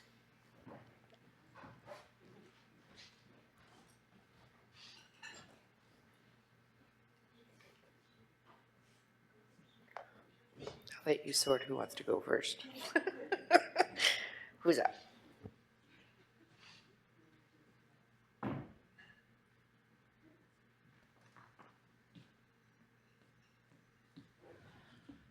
Haichka Squeakwasiam, Haichka Rider for the Feather. Hello again, everybody. So I will start off the member policy or member government services budget. The bulk of this budget this year is the Treaty Rights and Title Department, which Sheila will be going through. There has been actually a decrease in the government government services portion of this budget. Because the events, the bulk of what was in the budget previously in this schedule under the Government Services Department has been moved to the Recreation and Events Department. So I will talk about the member government services part. So the member records, which is the management of the records of enrollment and the membership database, that is now under the Member Services Department. And the member events, which includes the members gathering and a number of other events that happen throughout the year, has been transferred to the Events and Recreation Department, which is also under Member Services. This budget, so the amount that's left in this budget that falls under Government Services is the $12,000 for publications, which is unchanged from last year. And I don't know if, okay. So, so that is the Government Services portion. And then, the increases are through COLA. There's 3 new positions. So half of the manager of communications, that position is split half and half between the policy and government, the local government side, the policy and government services side on Schedule 2, and then half of it is in this budget, Schedule 7. And then there's also 2 directors that are budgeted for in this schedule. And then, as mentioned, the amount for member publications, which is the same as the previous year, includes the community notice and Land Facing the Sea. And then events will be discussed under Schedule 8. So that is the government services portion of this. And I will pass it on to Sheila Williams, who will talk about treaty rights and title. Thanks, good, Jen. Sheila.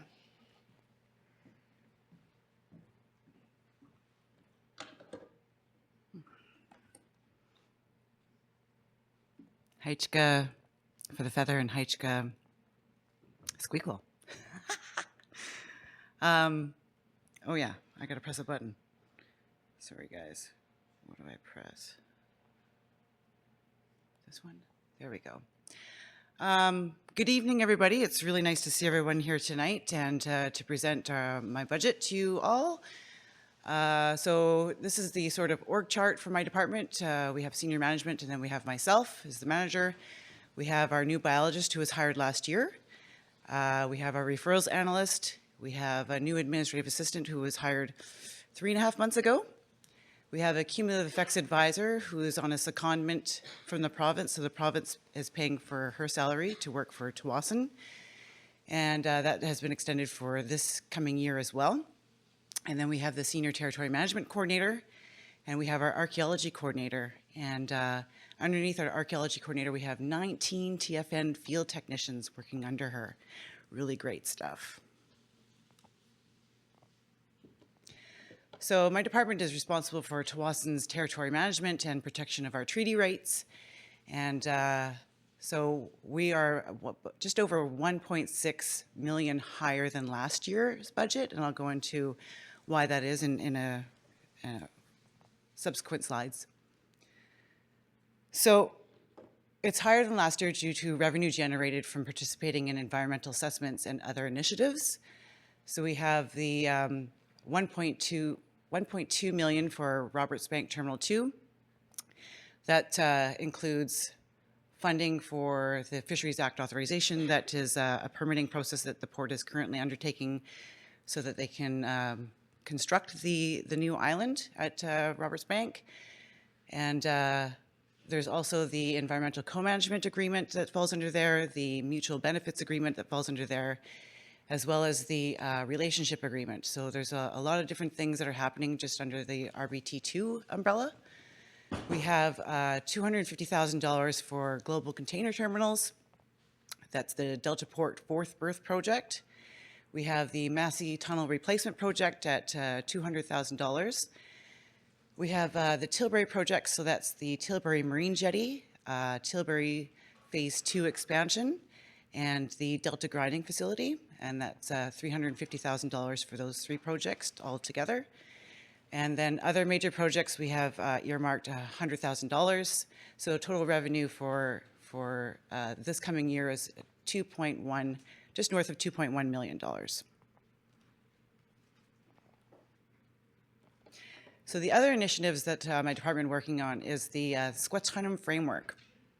So that is the funding that we will be receiving from the federal government as accommodation measures that will help Tawasin, sort of, I guess, mitigate the impacts from the Roberts Bank Terminal 2 expansion project. So there's, I guess, 25 million coming this year from the federal government. That's going to go into the Fisheries Trust. And from the Fisheries Trust, that's where you see the $1.5 million from. So that money hasn't been earmarked for any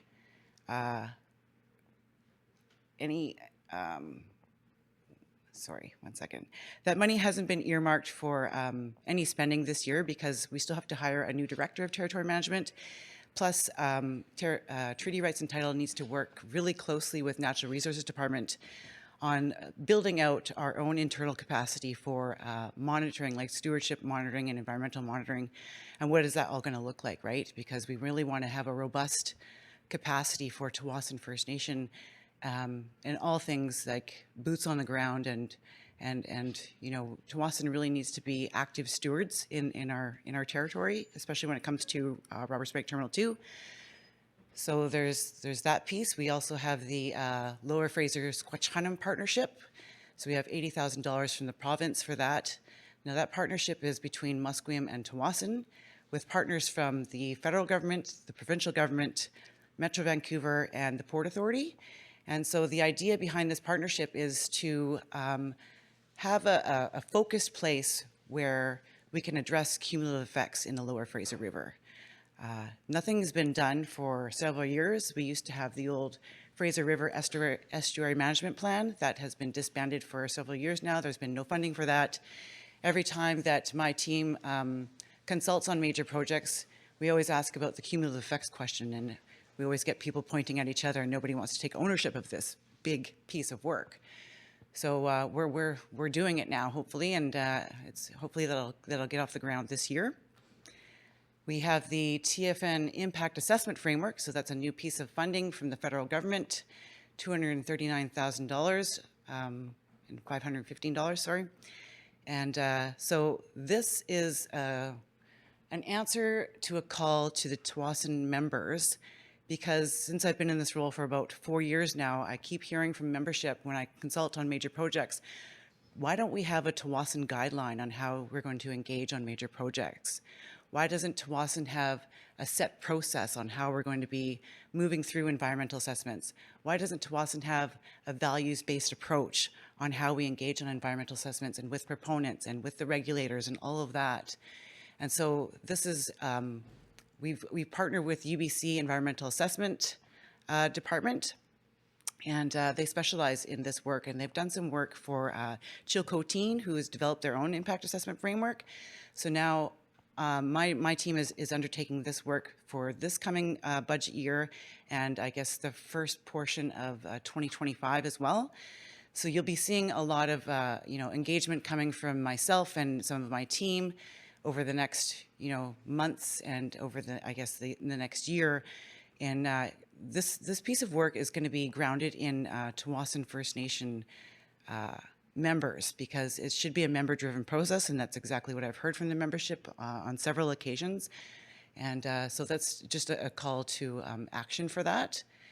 And then there's also the hiring of a new director of territory management, so that funding for that position will come from the $1.5 million from the Fisheries Trust.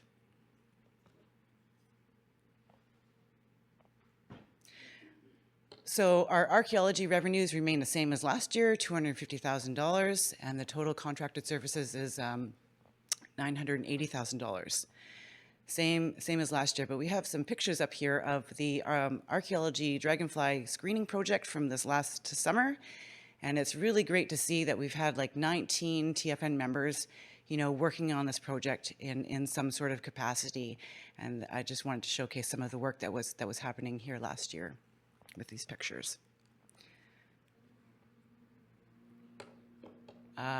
So we have this bit here on the TFN environmental fieldwork through my department.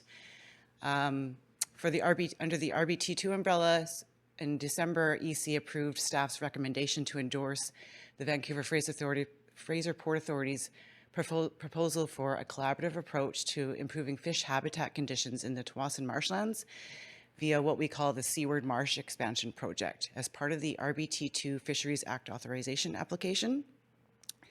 So what that means is that my team, Natural Resources, as well as our municipal infrastructure departments will be working collaboratively together on this work, because it does have implications for the coastal flood strategy work that the municipal services department is also undertaking at the same time. Really great stuff, because I think, it's another thing I've been hearing from members as I consult with them on RBT2 is like, what are we doing to improve fish habitat on our foreshore, or anything else that we're doing on our foreshore? Nothing's been done since these, the BC Ferries and RBT2 has been constructed, right? So really great opportunity. It's going to be paid for entirely by the Port Authority, and really great to see that, all of these different departments are working together for our nation. And in August of 2023, our staff from my department went to Salt Spring Island to look at 2 different clam garden locations that local First Nations have developed in collaboration with Parks Canada, with a view to see how we can restore TFN's foreshore for bivalve harvesting. Really, I mean, the environment is greatly different compared to what we've seen in Salt Spring. So it's just nice to see how those nations are working with different federal entities to promote their sort of active stewardship in their areas. So it was really awesome to see that this kind of work is happening, and it's been Indigenous-led in other areas. So I'm just hoping to bring some of that knowledge back home to us as we move forward, doing some active stewardship initiatives for our nation. And then we have the Tilbury Marine Jetty Studies. TFN has received funding from FortisBC to undertake the following studies. One of them is the Oolakan Spawning Habitat Assessment in Lower Fraser. So that study is actually also, because we don't understand where Oolakan spawn in the Lower Fraser, or actually throughout the Lower and Upper Fraser. And so we have 2 TFN member vessels who've been hired to undertake this work, with other TFN members, working on those vessels. So it's been a really great opportunity to see TFN members kind of uptake that work in sort of a stewardship capacity, rather than just the normal sort of harvesting piece that a lot of TFN members continue to enjoy and undertake. But it's nice to see a little bit of a transition to some stewardship initiatives for them. Then we have the sturgeon mortality assessment from vessel strikes. Another thing that came out of the TMJ process is that we don't understand fully what happens to, the mortality of sturgeon in the Fraser River. And because there's so much vessel traffic in the Fraser River, we don't know how many sturgeon are actually impacted by the vessel movements and how many are actually being killed by the vessel movements. And, all the different developments happening, we don't understand how it's actually impacting the sturgeon as well as the Ulican. So that's the reasoning behind those studies.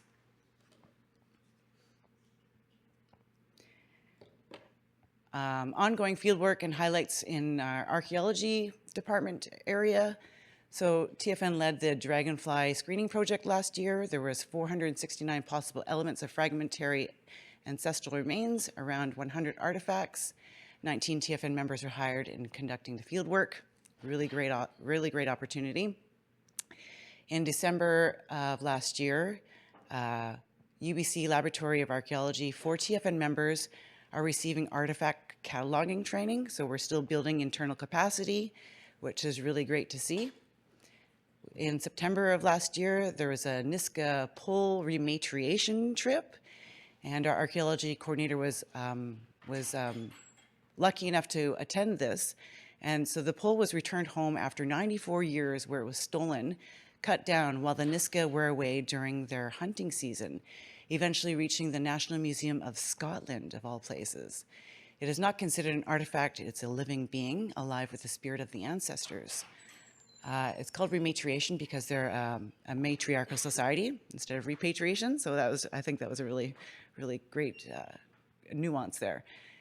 And then in November of 2023, the Canadian Conservation Institute training in Ottawa, so our archaeology coordinator went and did that training, and she worked on the Boundary Bay basketry collection, helping preserve for long-term care and to be returned to TFN one day. And then our archaeology coordinator has also provided guidance for archaeological repository component of our new cultural hub that should be coming online this year. And the two pictures on the left here, one, the top left is the basketry that she worked on in Ottawa. And then the lower left picture there is the actual pole from the Niska.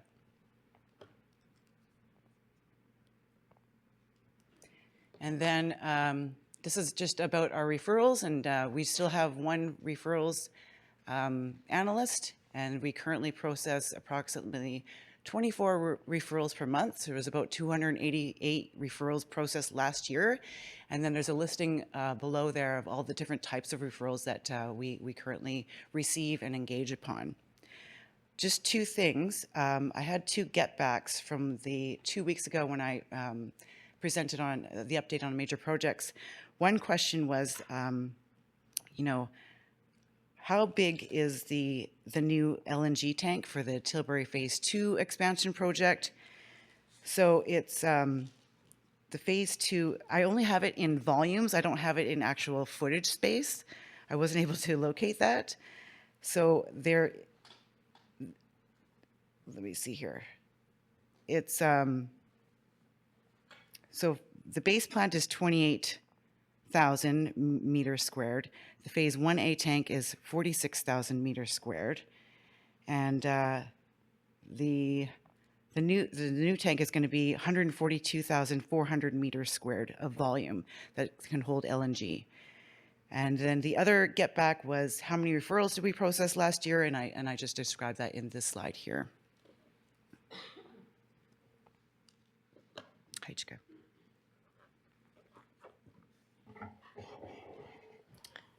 Heichka, Sheila? Mary. Looks like Mary's up.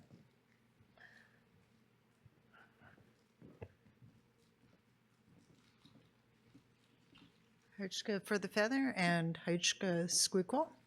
I am now here to talk about, I guess, the one part of the in-house legal budget that demonstrates the point I talked about earlier, that it's cheaper to do your legal work in-house than externally, because member legal services, this is distinct from the services that we provide to the government. This is legal work that's directed at protecting the interests of members.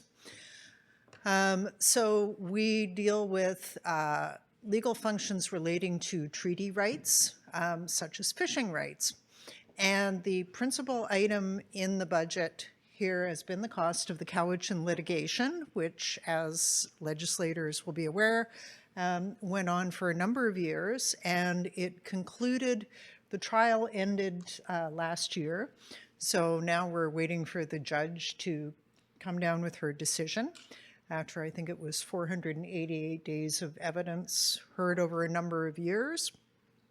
And so this is really the expenditure here, and it's $275,000 less than last year because we only had to pay our external counsel for part of the year. So we've budgeted a very small amount, or well, relatively small amount for this year, simply so that if the judge comes down with her decision, there is something in the budget for our litigation counsel, Jeff Plant, to review the decision and give us advice on, for example, an appeal, if there's any appeal. Hitchka Mary.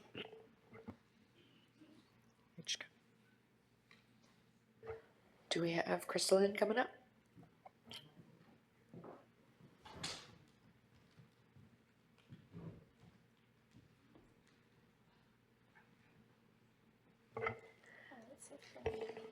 It could be in my notes. Am I?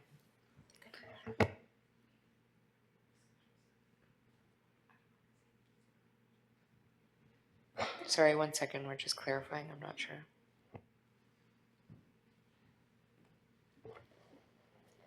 Crystal. Hello. I don't have a presentation because I'm presenting on Thursday, as far as I know, yes. Okay. Thank you for clarifying.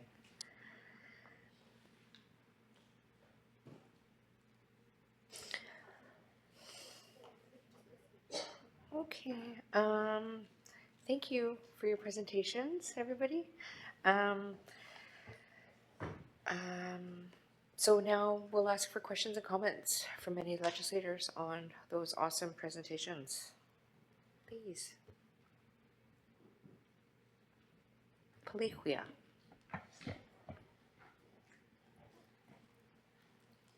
Heichka Squeakle, CM Heichka for the Feather. Yeah, great presentation, lots of info.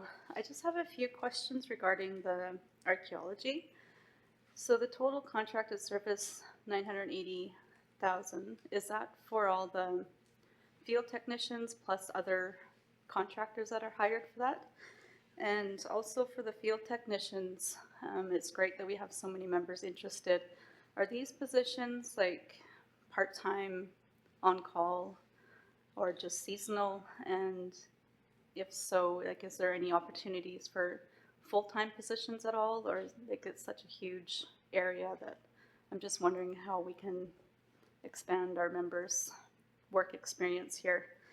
And just another comment, the one photo of the ladies at one of the external meetings, you guys doing your own drumming and opening. I just really enjoyed that piece there. That was awesome. Thank you. So, I also just wanted to announce that Luquillia has declared a conflict. I missed it before the presentations had started, so. Sheila. Heichka Squeakle CM and Heichka for the Feather. So the contracted services is for, there's different archaeology services that help Tsawwassen doing consulting on a lot of, on a bunch of major projects, because we don't have an archaeologist on hand, so we have to contract out for that work. Not on hand, but we don't have one on staff, right? So that doesn't include the field technicians. That does not include them. The TFN field technicians. And then so currently the TFN field technicians are on-call, seasonal, and part-time. And there hasn't been any plans in place yet to do full-time yet. That's another piece where it's taking time to grow, and it's going to have to. I think it's nice to see that we did have 19 people interested last year, and we're hoping to build on that capacity. But also the ones that have been there for some time are also building their capacity, working in the lab as well, which has been really great to see that sort of that capacity being built within our members. I hope I answered everything. Hi, Sheila.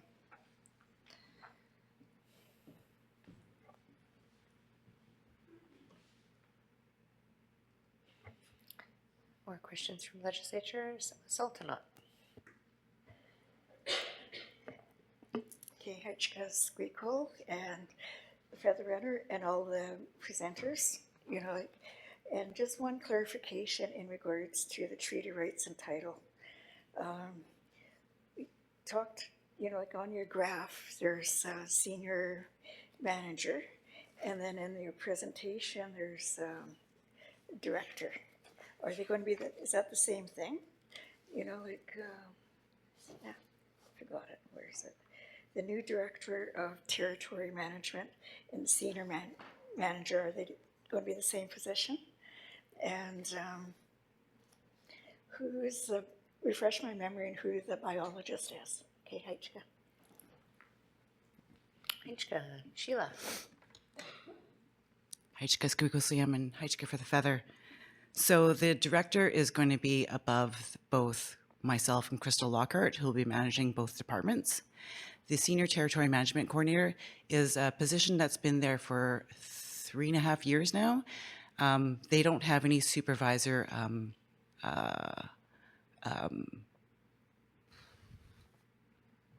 they're not in a supervisory role. I'll say that. So that, yeah, they just take care of the territory management stuff, mostly focusing on major projects. Yeah, I think that was the question, right? Hachka, Sheila.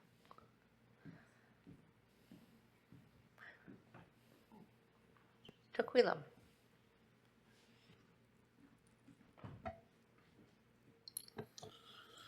Haicha for the presentation. Haicha Squeakle, Haicha to the Feather Runner. I'm just curious on, I guess I might have missed this maybe in EC or something, but who is the cumulative effects advisor on secondment from BC?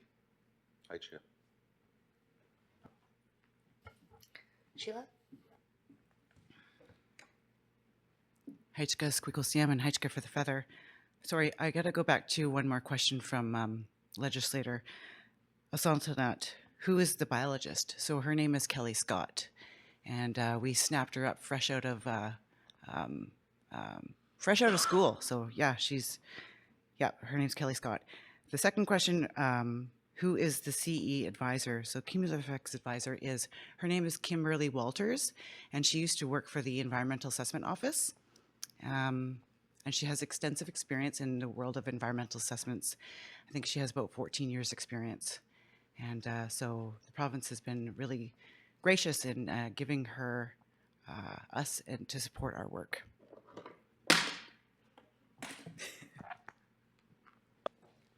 Thanks, Sheila. I appreciate all the questions from legislators. This budget hearing you present is big, and it's new. It's sort of new for us to see such a big revenue and revenues coming in. I have a little question, or just wondering, and I might have missed it at the budget. Just wondering, because there's such it's awesome to see the amount of revenue that's coming in for all of the work that you and your department are doing. I'm wondering, is that a one-time thing, or how long is that revenue? If you can explain a little bit about how long that's expected to last, or yeah, I might have missed it at budget, but thanks.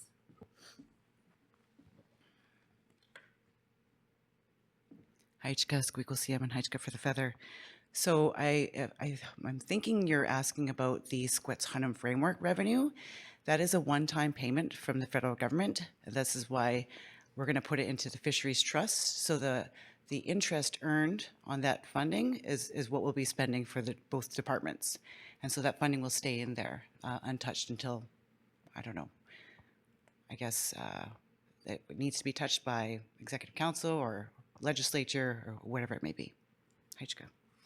That's super helpful to know and understand. And after seeing what can happen with a trust like that, after seeing the Legacy Trust and what's coming out of that, I think that's really awesome to see that legacy continue in regards to the ocean and the river and our ways. Okay. And we have Legislator Taylor.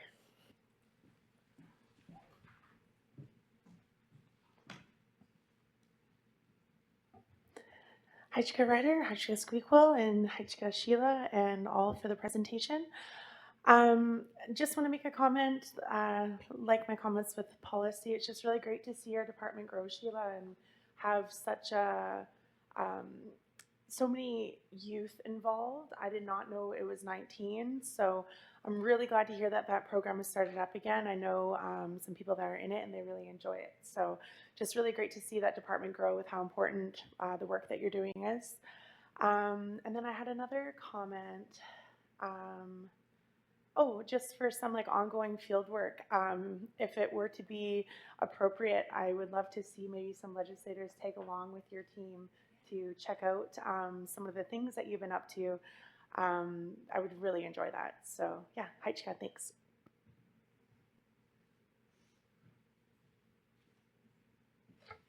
Heichka Taylor, that's awesome. Road trips are fun.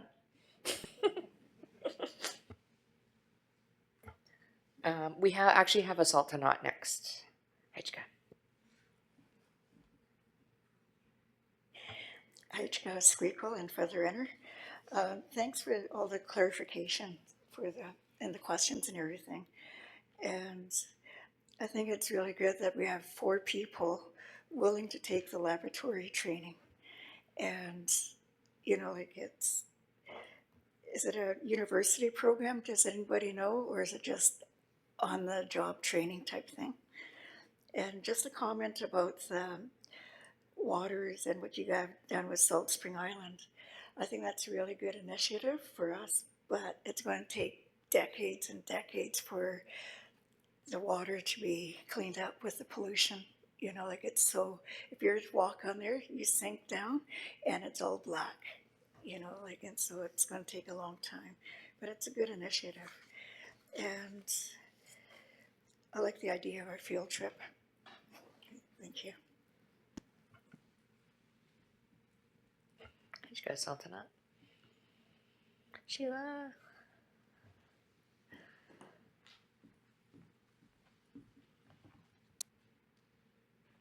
Heichka Squeakquel CM.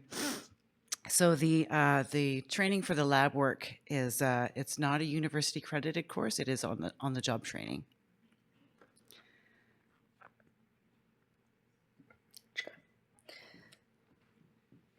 I think we have to Quaylam next. Heichka. Heichka Squeakquel, Heichka Ryder for the Feather. Question on the Cowichan litigation, and I guess the judge's decision is upcoming. I don't know if I missed it in the presentation there. The hearings are over and everything. When was that decision expected to be coming? I'd imagine this year sometime. I guess that's a question for Mary. Heichka. Heichka to Quaylam.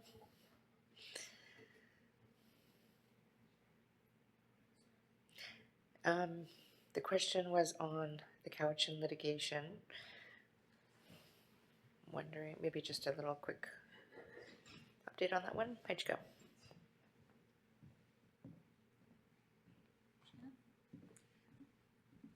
Heichka for the Feather and Heichka Squeakquel CM. You wanted to know about the Cowichan litigation. The litigation ended, I think, last September, and as legislators are probably aware, it involves some very complex issues about Aboriginal rights claimed by Cowichan tribes in the Lower Fraser. So there are many parties to the litigation. Canada, British Columbia, Musqueam, Richmond, Vancouver Fraser Port Authority, and TFN. It was a very, very long trial with, I think, close to 500 days of evidence. We do not know how long it'll take the judge to come down with her decision.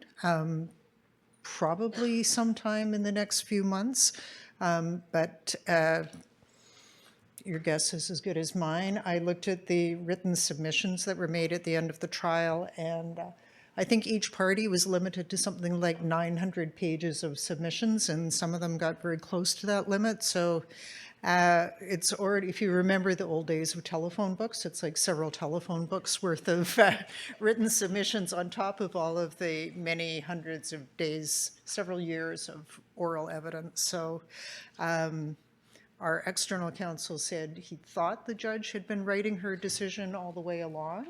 And I certainly hope so, because it'd be hard to start after several years and write it all. But we honestly don't really have any realistic notion of when the decision will come down. And it's very likely that one or more of the parties will want to appeal the decision, and depending on what it says. But cases like this often end up going all the way to the Supreme Court of Canada because there's just so much being fought over that, and so many different issues that somebody can challenge.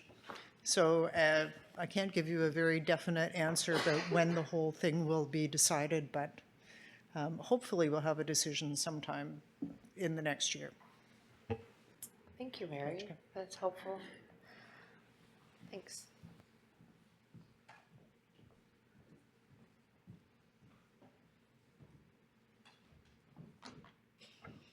One last round for questions. Looking online.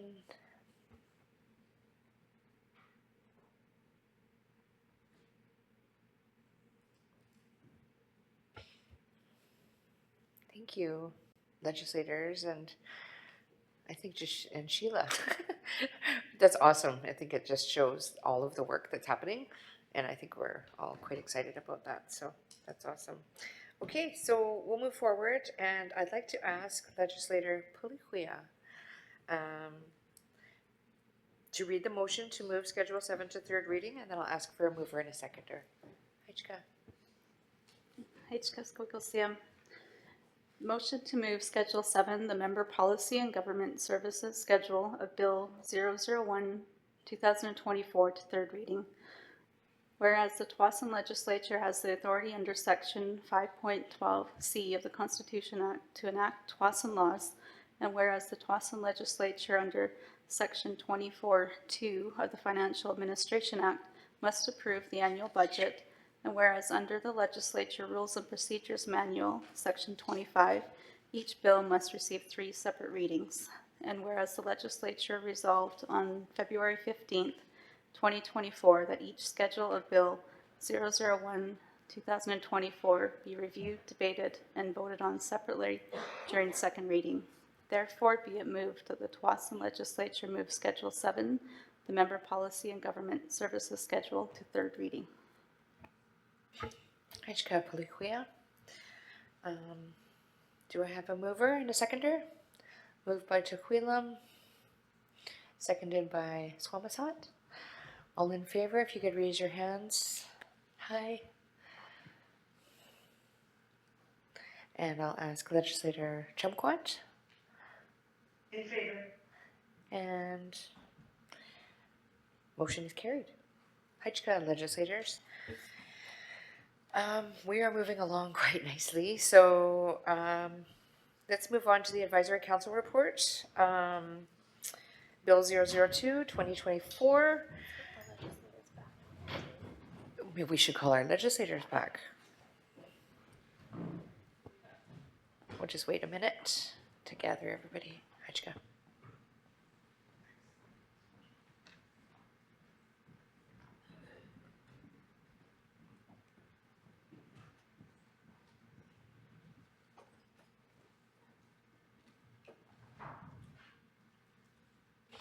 Awesome. Welcome back, legislators. I'd like to invite Director of Lands Kamal to give a report.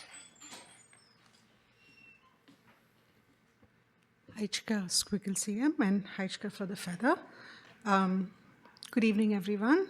I'm here to provide the input from Advisory Council for the legislature's consideration for Bill 002-2024, the 2024 Land Amendment Act that deals with two proposed amendments to our Land Act. On February 26th, Advisory Council met to discuss the bill. There were 7 elected members of Advisory Council in attendance with adequate quorum, and a formal meeting was held. Staff went over the presentation that was shared with the legislature on February 20th and took questions from members that were present. The following considerations were provided by Advisory Council for legislature on the bill. Regarding the amendments related to trusts, overall, members were in support of this change as a way to assist member families with estate planning and to remove barriers to transferring lands to family members. Regarding the amendments related to A-to-A leasing, overall, members were cautiously supportive of this change as a possible way to assist members with the rising cost of building. However, there were concerns raised about the fact that it is still unclear what the process will be or how it will work, and the potential impacts of members using this option and then defaulting on payments, which is largely unknown right now. A member asked what would happen in the event that there are many potential beneficiaries in a large family and if a lawyer would be required to manage the trust. Staff responded that this would be up to the family and their particular circumstances, but the proposed amendment, there is no requirement to put lands into trust if that's not what the landowner wants to do. The purpose of the amendment is to make this option available to members if they choose to use it as a way to facilitate subdividing the family lands, but it's not a requirement. It's always strongly recommended that families who use this process work with a legal representative to ensure the trust is set up properly, but the number of family members or beneficiaries should not impact the cost of setting up the trust. A member also asked if a TFSI holder sells some of their family lands to another member who is not in the family, is there a way for the family to dispute that? They expressed concerns that these amendments will make it easier for wealthier members to buy up lands in the community area from members who are in financial need and potentially lease those lands for development. Staff responded that when the community housing area was defined in 2019, it created legal restrictions on long-term leases within the community area, which protects these areas for member housing and for the benefit of the nation. But it does not restrict certain areas to certain families. So technically, a member could subdivide their land and sell a portion to any other member for them to build a home. The community housing area ensures that lands will remain within the member community, but it does not guarantee that any particular parcel will stay within a certain family. There was another member comment that they are in support of this amendment because it provides a way for members to distribute their lands to their family members. It's understandable that there are concerns about family lands being split up and sold to other members, but part of being a TFSI holder is the ability to make your own decisions about what to do with your land. If a member transfers title of their land to a family member, then that family member has the right to decide what to do with it in the future. A member also asked if A-to-A leasing has been piloted in other First Nations, and if so, was it successful? The staff response was that this method has been used by Westbank First Nation, and they've had some successes with members being able to secure additional financing. There have also been some challenges with defaults. It's important to note that the Westbank First Nation has a different regulatory framework for land management. They do not have the same restrictions over land ownership that TFN has in the Land Act, nor does Westbank have a mortgage guarantee program. Again, this proposed amendment does not impose a requirement to use A-to-A leasing. Rather, it makes this option available if a member would like to explore it. With the cost of building so high in the Lower Mainland, it could be beneficial to members to have this option available. A member asked what would happen if a member uses A2A leasing and defaults on payments. Staff responded that it is difficult to say right now what the process would look like or what the options might be, as banks are unwilling to discuss specifics or scenarios until the option is permitted in the Land Act. Assuming the bill is approved, once the amendment is made, TFN would be able to make regulations to govern the process and negotiate with banks on how it would work. At the moment, without this amendment, the only option for members to secure additional financing is to open a line of credit. Hajka Squeakle CM. Those were the considerations of Advisory Council for the legislature's deliberations on Bill 002-2024, the 2024 Land Amendment Act. Hajka. Hajka Kumal for that. Do we have any questions or comments from legislators at this time?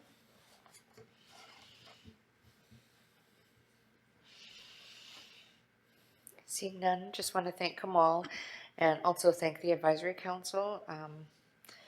I'm pretty sure I can speak for everybody that around this table that we do value your input, and we'll consider that moving forward with our work. Okay. Let's see here. Second reading. So looking at the time, we're doing really well. So I'd like to move to our last agenda item of the night, second reading of Bill 002-2024, or the Land Amendment Act. Last time we voted on this to move this to second reading, which is the time to discuss the substance of and merit of the bill. And I'd like to call upon Kamal to present the bill. Hajka, Kamal.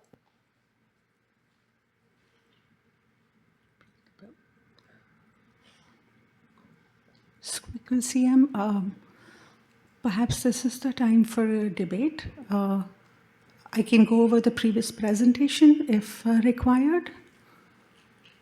Okay, Hajka, Kamal, sorry. So at this time, we'll call upon any legislators for comments or questions.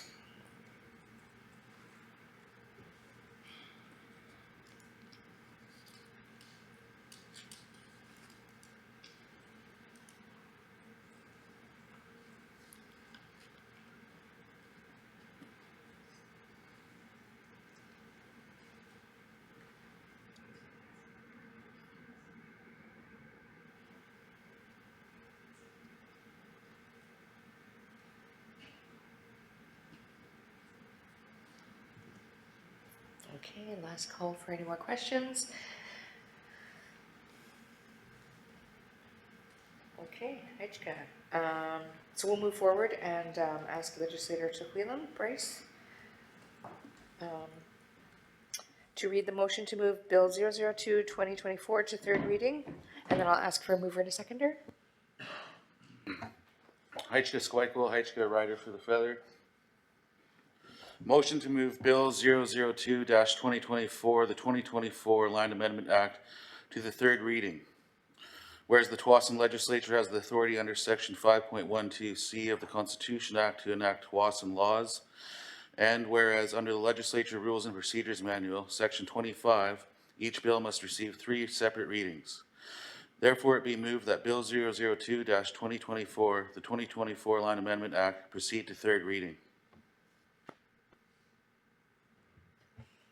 Tukwila. Do I have a mover and a seconder?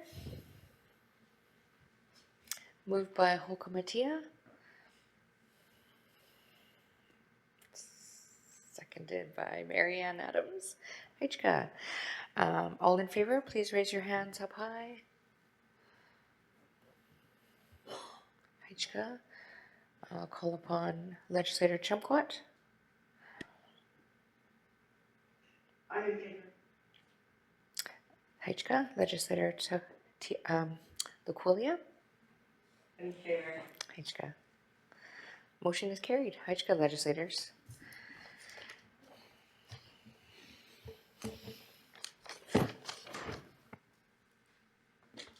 Asiltanat?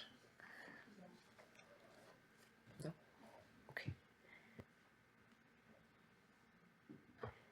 Okay, we miscounted. No. You got it? Okay, Hajka. We've got it recorded. So good? Yeah. Yes. Hajka. Thank you, legislators. That concludes our business for this evening. That's awesome. For all of the hard work, I think we were all ready for that. I would just once again like to thank our elder, Quistania, for our opening prayer, and to Asiltanat Tai Lewis for the table blessing, and to Quilum, Yoli Ones, Bryce Williams, Heichka for drumming us in, and to our feather runner, Ryder. Thank you, Ryder. It's awesome seeing you back here. And to Mama J's Catering for our delicious meal, and to our elders, and to our advisory council and members and staff and guests attending. We appreciate you sticking it out and just staying with us. It's makes for long evenings, but we really kicked butt tonight, and I'm so happy we did that. And I also want to say thank you to Alex for being my person tonight. It's been a while since I was in the hot seat, so thank you. Thank you all for allowing me to be your squeakle tonight. I appreciate that. And so we have a procession. Thank you, Heichka Tohuilam. We drummed out. Heichka, everybody.